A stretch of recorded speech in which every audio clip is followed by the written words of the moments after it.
buy dirt, find the one you can't live without. Good morning, everybody. Welcome to Buying Dirt. I'm going to get my headset set on here. Keith almost dropped it. Losing weight. Yeah. Keith has been busy. Keith, how's your morning been, boy? It's been busy, but the wheels of justice, they are turning. There you go. There you go. We are excited. This is kind of the kickoff to turkey season. It ain't turkey season yet, Keith, but it's coming. It's coming. It'll be here before you know it. Yeah. Don't tell all those turkey hunters this now. Don't go out there with your gun. Yeah, don't give me excuses to go early, huh? Yeah. There'll probably be some who do, but if you're listening, you don't do that. Don't do that. No. Just wait. They already gobbling, but don't want to shoot them yet. We have with us this morning Mr. Jeffrey Wood from Swamp Boys Game Calls. Jeffrey, how are you this morning? All right. How y'all doing? We're good. We're good. We have seen, I've been over the years, been to many, many outdoor shows, and I've seen Jeffrey and his crew there and bought several of his calls at these shows. But this past year, Keith and I actually met him, actually talked to him here at the Lincoln County Wildlife Expo here. Yeah, it was. That's a pretty good little event. I sell a lot of calls over in this area. So we always try to do it, kind of pay back to the customers and show them what we got, new stuff, or they even how to use the stuff that they got. Some of them really don't know, so we try to help them out. That would be me.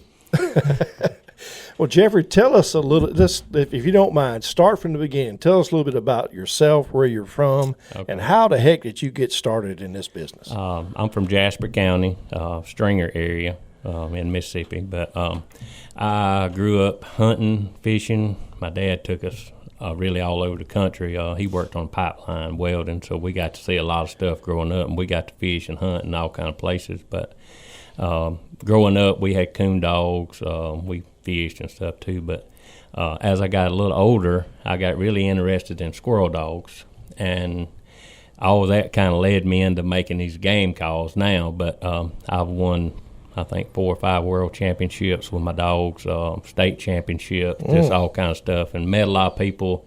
I've took governors, country music singers, legislatures, game fish commissioners, just all kind of people like that hunting with my dogs over the years. And kind of through doing that, I worked with a company, and we would go to Cabela's Bass Pro doing seminars on electronic collars for dogs, training collars, I guess. But through doing that, I met some guys that worked for a big outdoor company, and they seen I had a knack kind of for outdoor stuff. I can hoot like an owl, stuff like that, coyotes, all kind of stuff. But they kind of showed me kind of how to make mouth calls and stuff like that. So I kind of started building them for them, kind of as a little side job. And then they got bought out, so then I kind of went on my own.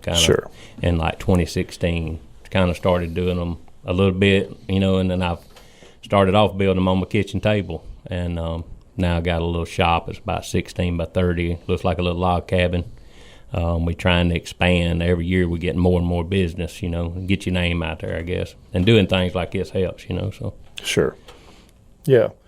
Well, we have heard you call, man, and you're really good at this, and you produce a really good product. And if you go to any outdoor store, retail store here in the Brookhaven area, but not just Brookhaven, it's probably all over the state. Is that right? Yeah, maybe even multiple states. I'm not sure. I got we probably got about 60 dealers now. Okay. I got 2 here in Brookhaven, 601 Sports and Juan's Feed and Seed. Right. We do those, and we just recently got some in Summit at the Ace Hardware there.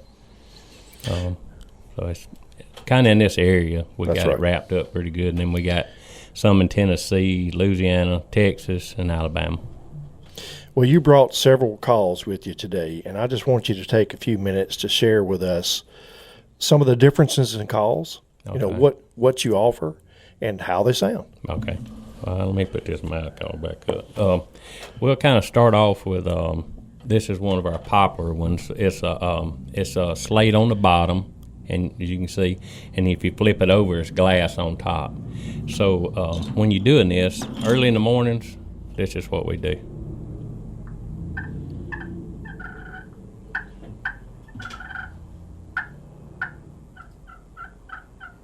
It's real subtle and quiet. Yeah, real subtle and quiet, and they're still on the limb. when the bird gets on the ground, you can get on this glass side, and it's got more of a clear sound. It'll carry through wind pretty good, so I'll show you that. So it just gives you a little, almost like people think they're getting 2 calls in one, which they are, but it gives you 2 different hens, too. If you're sitting around a field in the evening, you can club and purr on a slate and do a little soft call and then hit that glass if it's windy. Now, this one is probably one of our popular, most selling ones we do is glass, just like a window pane. And I showed you a while ago, I etched it so you can call on it and it'll...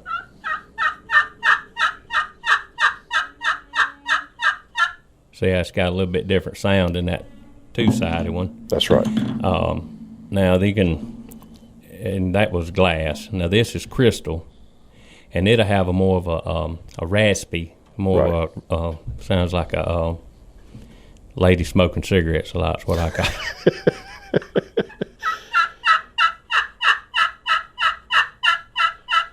That's cool. That sounds See how great. it's got a little bit different. We call it rasp, but it's a little more nasty sound, I guess what we call it. Because now this one's aluminum, and we paint it black, and then blast that with baking soda.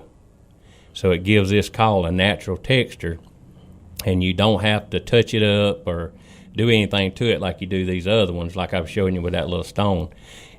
We call it a run and gun call. You just touch your striker up, and the call's ready to go. It's just...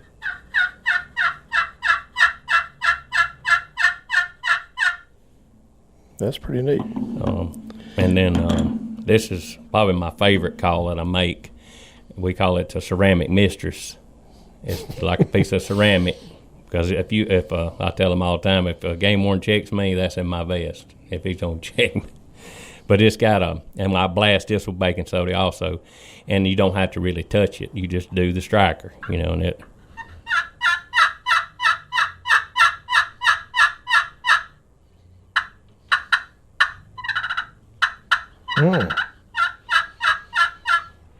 Now, I have a question. I noticed you have several different types of strikers. Yeah. Is one unique to a call, or is it something you can swap when out? I make these, what makes them, why people like them, I think, too, because I'll sit down and I might have 200 of these little strikers, and I made 200 pot calls there, glass, and I'll sit there in a chair on my porch and run them till I get the one that I marry it to that call, basically. I see what Even you if mean. it's the same kind of wood, it's going to have different textures and different layings of the wood, and it's going to make it sound different. Now, one that might work on this call, it might not work on till you get the 4th, 5th call down there or something, but I try to have something that if you buy it from me, I've tested it, put my hands on it. So you literally have paired the two together. Yeah, that way you getting a call that's going to run. When you get it, it's ready to roll. That's right.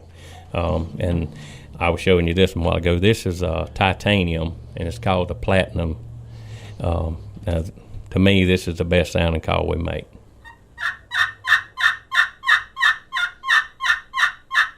Sounds pretty good, Keith. What do you think?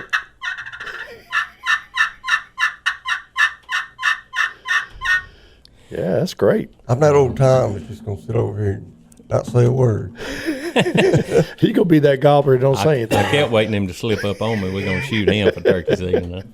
But these calls, I hand make them and stuff. I got somebody that turns them to wood, but I glue all of them up myself, and my son helps me a little bit. And we marry them strikers to the calls. That way, when you get it, like I said, it's ready to roll. You ain't got to do anything to it. Just take it out, touch it up if it's glass, crystal, or something, to make sure it's not slick. And you don't want to touch your fingers on these places before we got them etched, because just very little bit of oil, it'll make it slip, And they hold up pretty good, and if it's raining or heavy mist. And we make a little waterproof striker, and it also, you can sharpen your knife on it. It's ceramic kind of stuff. And if it's raining, when these glass calls or slate, it'll roll. Mm-hmm. And that's what's hard to get a lot of times, because any of your wood tip strikers, if they get the least little bit of oil or water on them, it's not going to run. It'll be slipping and skipping and making all kind of crazy rackets. So. Yeah, we've had that happen several times. Well, that's what's wrong with my calling. Yeah. All right, what about mouth calls? We make several different ones. This is a new one we do, and it's a bat wing. It's all latex and bat wing cut, and that's one of my favorite cuts. I can do a lot of stuff on them. I can gobble on it, yelp on it like a hen, go to Jake yelping, whatever, but I'm going to try not to do it right in that so I don't bust y'all here.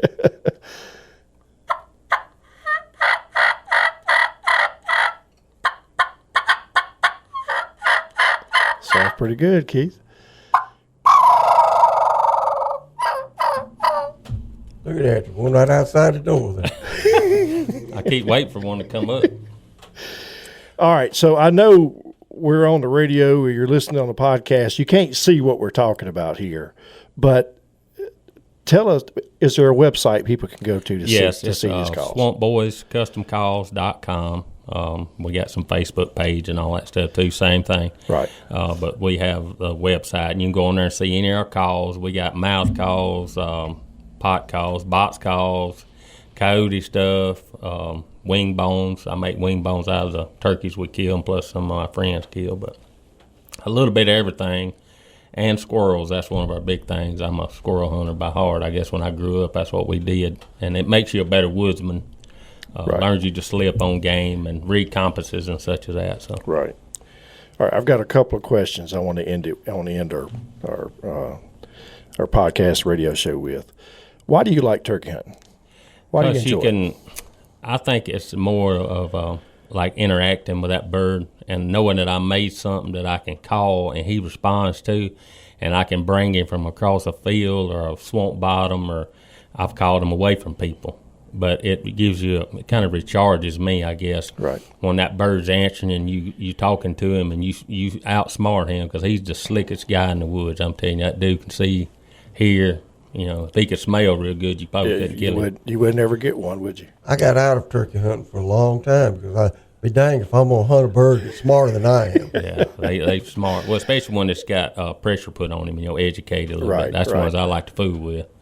I've heard people say that what they really like most about it is that interaction. Mm-hmm. You call, the bird responds to you, and it gives you, even if you go hunt and you don't kill a bird, you can still have a really good hunt. Yeah, and just interacting with him and knowing that you outsmarted him, or even if you didn't get a shot on him, you called him up, or some hens came up, and you just got to hear all that. That's right. And it's like different deer hunting. You just sitting there mostly, but and we like squirrel hunting because you can interact with the squirrel when they barking and stuff back and forth. And that's another type of call. At the show, I actually bought one of the squirrel calls from you, and I've used it a couple of times. It works very well. Yeah, and I've killed a lot of squirrels with them, up in the Delta, barking at them and stuff. And I got my little grandson, he's 9, and I got him using them, and he barked his own black squirrel up this year, shot it with a .22 cricket, and you thought he shot a 30-point buck. I've never gotten a black squirrel. I've been talking to Keith about he and I making a trip to the Delta. I think we need to go do that, Keith. I grew up in the Delta. We were squirrel hunting. There were a lot of black squirrels. Oh, that's what mostly blacks and reds. But I